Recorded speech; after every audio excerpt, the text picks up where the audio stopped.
সপ্তম শ্রেণীর শিক্ষার্থী শিশির দাস বোনের সঙ্গে বরিশাল শের-ই বাংলা মেডিকেল কলেজ হাসপাতালে এসেছেন ডাক্তার দেখাতে।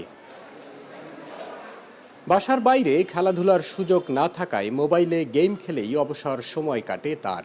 2 মাস আগে প্রচণ্ড মাথা ব্যথা শুরু হলে চিকিৎসকের পরামর্শে তার চোখে উঠেছে চশমা। বাইরে খেলার জায়গা নাই, এই জন্য আমি একটু মাঝে মধ্যে মোবাইল দেখি। আর তাই জন্য মোবাইল দেখতে ডাক্তার একটি চশমা দিয়েছে। এমন গল্প শিশির দাসের একার নয়। মাঠের খেলাধুলার অভাব ভোগাচ্ছে শিশু কিশোর ও অভিভাবকদের। এমন অবস্থায় বেশিরভাগ শিশু আটকে পড়ছে মোবাইল ফোনের স্ক্রিনে। মোবাইল দিলে ভাত খাইবে, মোবাইল না দিলে ভাত খাইবে না, আবার সময়তে মোবাইল ছাড়াও ভাত খায়।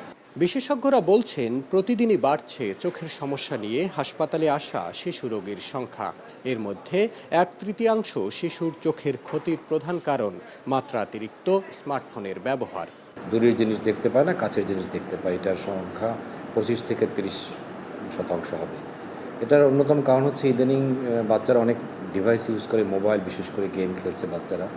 যত অনেক গবেষণা হয়েছে মায়োপিয়া নিয়ে, সবচেয়ে মেইন যে কারণটা বলা হচ্ছে সেটা হচ্ছে যত কাছের কাজ বেশি করব আমরা, অত মায়োপিয়া হওয়ার চান্স তত বেশি। একটা শিশু সবাই খেলাধুলার জন্য তার মাঠ প্রয়োজন।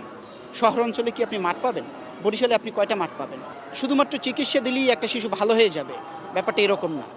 আপনি চিন্তা করতে হবে মনস্তাত্ত্বিকভাবে তাকে আমি কীভাবে দূরে রাখবো এইসব মোবাইল অ্যাপস থেকে।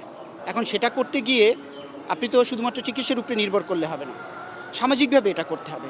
এমন পরিস্থিতির জন্য অভিভাবকদের উদাসীনতাও অনেকটা দায়ী বলে মত বিশ্লেষকদের।